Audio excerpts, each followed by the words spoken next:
a gente tem um cenário muito bom no Brasil para recuperação judicial. Deveria ser usado de melhor forma, mas algumas empresas abusam.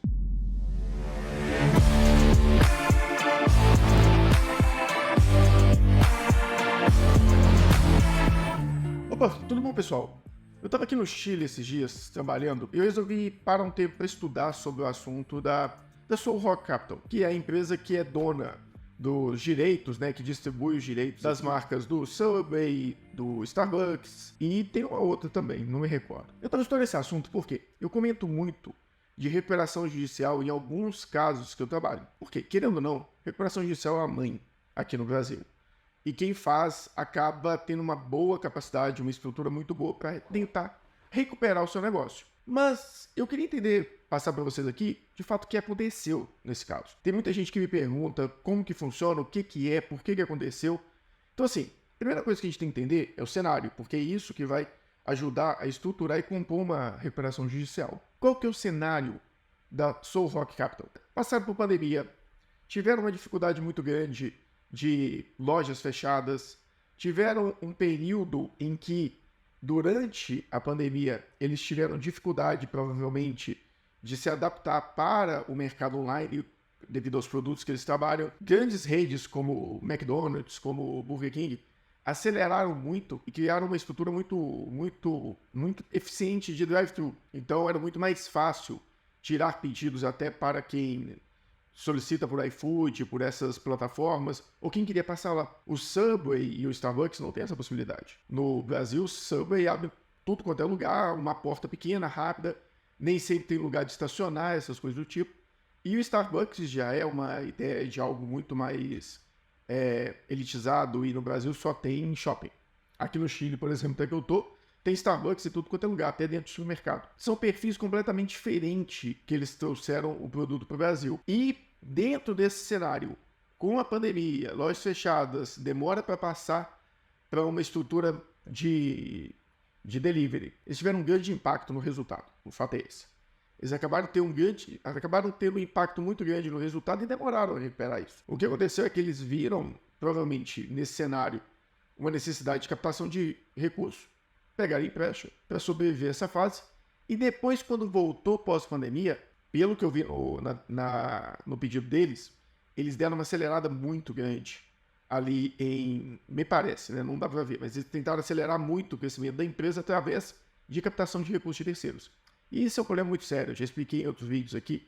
Depois eu faço um vídeo só para mostrar isso. Às vezes você tem uma empresa lucrativa e você capta recursos para abrir outras unidades, para crescer a empresa, e essa captação de recurso, os juros em si, ele pode ser até liquidado pelo resultado da empresa, e a empresa fica saudável. O problema são as amortizações. Então a empresa não tem capacidade de amortizar no tempo hábil. E isso não aparece numa DRE, aparece para quem tem uma visão muito boa, no fluxo de caixa, no balanço. Mas a empresa tomou esse tipo de decisão. A partir daí, ela fez uma solicitação de uma recuperação judicial. O que é uma recuperação judicial no Brasil? A recuperação judicial no Brasil é uma possibilidade que você tem de chegar junto ao judiciário e falar: olha, eu não tenho condições de manter meu negócio, o meu negócio tem milhares de pessoas envolvidas, tem muitos funcionários, ou milhões acho que não chega a ter no Brasil, mas tem milhares, tem 2, 3, 4 mil pessoas envolvidas, eu tenho uma rede de fornecedores, e se o meu negócio falir, é ruim para o mercado, para o Estado, então eu quero tentar me recuperar, só que eu preciso de ajuda. Quando você faz isso, você vai até o fisco, até o judiciário e pede a recuperação. Ela tem uma legislação clara, você tem que seguir alguns requisitos, inclusive a Soul Rock Capital teve o primeiro pedido indeferido, porque faltava documentação. Então você tem que juntar ali a documentação de balanço, DRE, plano de negócio. O plano de negócio até vai numa segunda etapa, mas tem balanço, DRE, documentação de CND. Por quê? Você pode entrar na recuperação judicial quando tem dívida, mas não com fisco. Então tem toda uma estrutura dessa solicitação. Ela se separa para empresas de micro e pequeno porte e o restante das empresas. As empresas de micro e pequeno porte têm um regime de recuperação especial que solicita menos documentação, então é mais fácil você entrar com o pedido. As empresas de médio e grande porte, elas já precisam de uma estrutura de informações muito maior. E ali dentro vão surgindo várias questões muito relevantes. Então, assim, você não pode dever ao fisco, mas você pode dever ao mercado. Você, quando está devendo ao mercado, você pode solicitar redução dessa dívida e negociar isso lá junto à Assembleia dos Devedores, que é feita. Eu já participei de algumas e na maioria das vezes os devedores não vão na Assembleia.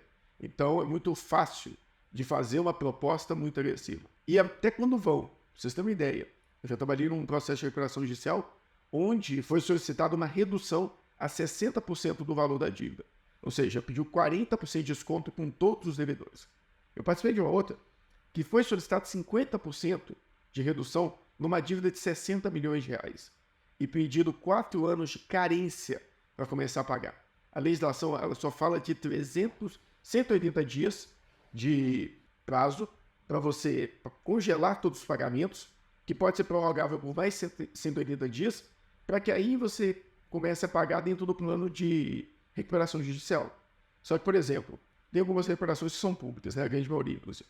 A recuperação da OGX pediu 4 anos de carência e pagamentos a cada 4 anos durante 20 anos. Então, eles fizeram um plano de recuperação de 24 anos. Abriu precedente para coisas mirabolantes. Eu participei de uma empresa de transporte marítimo no Rio, que foi solicitada a mesma coisa. Foi definido. Nem todos os devedores apareceram na Assembleia. Durante a Assembleia foi estruturado aqueles devedores que estavam lá na segunda Assembleia.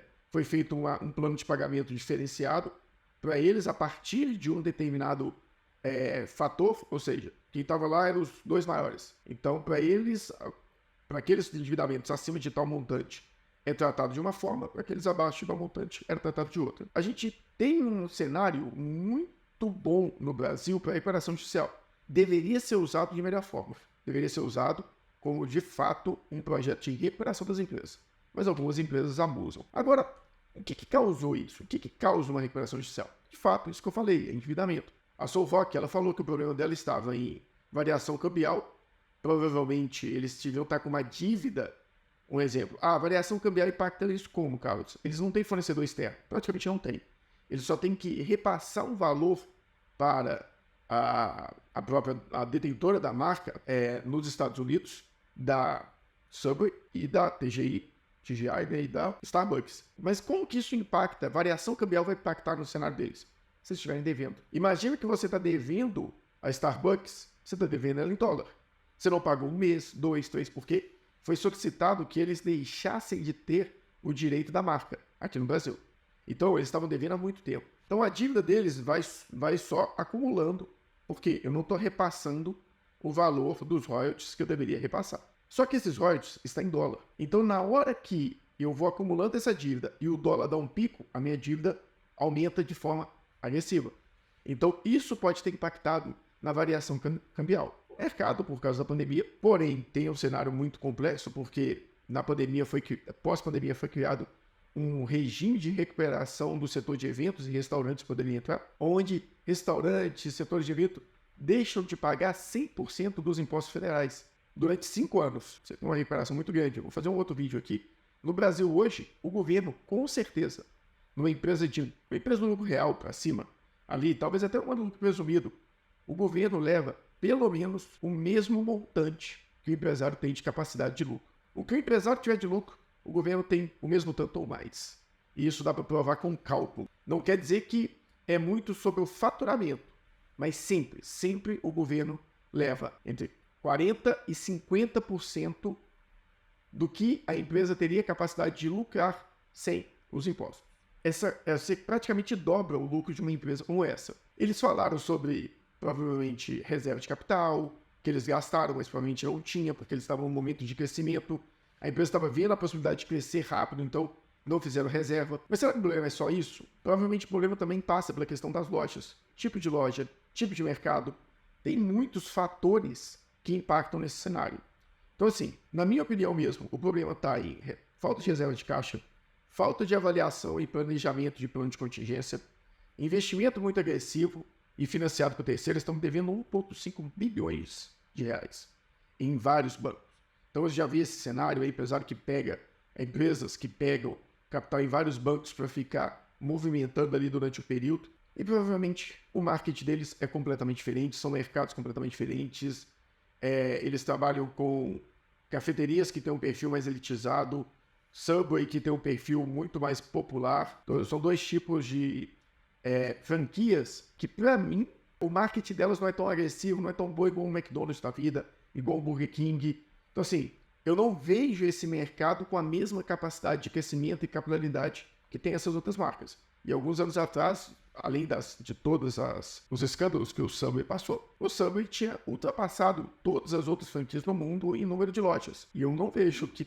Eu entendo que o número de lojas do Subway pode ser muito maior do que o McDonald's, porque eles realmente têm um perfil de ser mais saudável, é um lanche ali que as pessoas acabam usando muito para almoçar, mais de uma vez por semana, porque tem aquela percepção que é um fast food mais saudável, a loja pode ser pequena, então tem várias questões nesse mercado. Porém, eu acho que aqui no Brasil, Soul Rock Capital excedeu um pouco ali o perfil do que o Subway teria capacidade. No Brasil tem vários Subways em locais que é impossível separar. Então você não tem a opção de vender para mais de um tipo de público que não seja o passante. Quando veio a pandemia, teve um problema. O público passante parou de existir. Com a pandemia, muita gente foi para o home office. Esse público passante deixou também de existir nesse cenário. E depois, eles conseguiram se adaptar um pouco ao iFood e essas coisas do tipo. Mas ainda não vejo com esses olhos, não vejo com tão bons olhos esse perfil. No mais, pessoal, era isso. Eu só queria trazer uma visão geral aqui para vocês do que aconteceu, trazer uma explicação e também trazer um pouco sobre a lei das falências. A lei das falências não, essa é a lei antiga. Trazer um pouco sobre a lei de recuperação judicial. Espero que vocês tenham gostado, espero que vocês tenham entendido um pouco mais sobre esse cenário, tanto da Soul Rock Capital, da lei das recuperações judiciais. Se você gostou desse material, já sabe, né? Dá o like, se inscreve aqui no canal. Eu sei que 93%, olhei ontem, 93% das pessoas que assistem esses vídeos não são inscritos no canal. Se inscreve, marca o sininho para você receber as notificações. E se você quiser ver um pouco mais sobre o dia a dia da consultoria, de como que funciona o nosso dia a dia, conteúdos mais dinâmicos, segue a gente nas redes sociais. É Carlos Pires Consultor. Para resultado e resultado em foco em todas as redes sociais.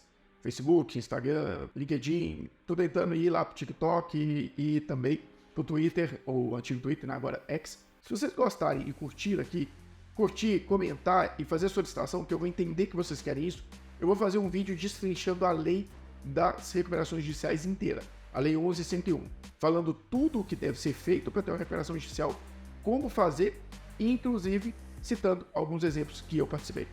Eu sou o Carlos Pires e esse é mais um vídeo, onde eu trago aqui sempre aquele mesmo assunto: planejamento, gestão e muita contabilidade estratégica. Até a próxima.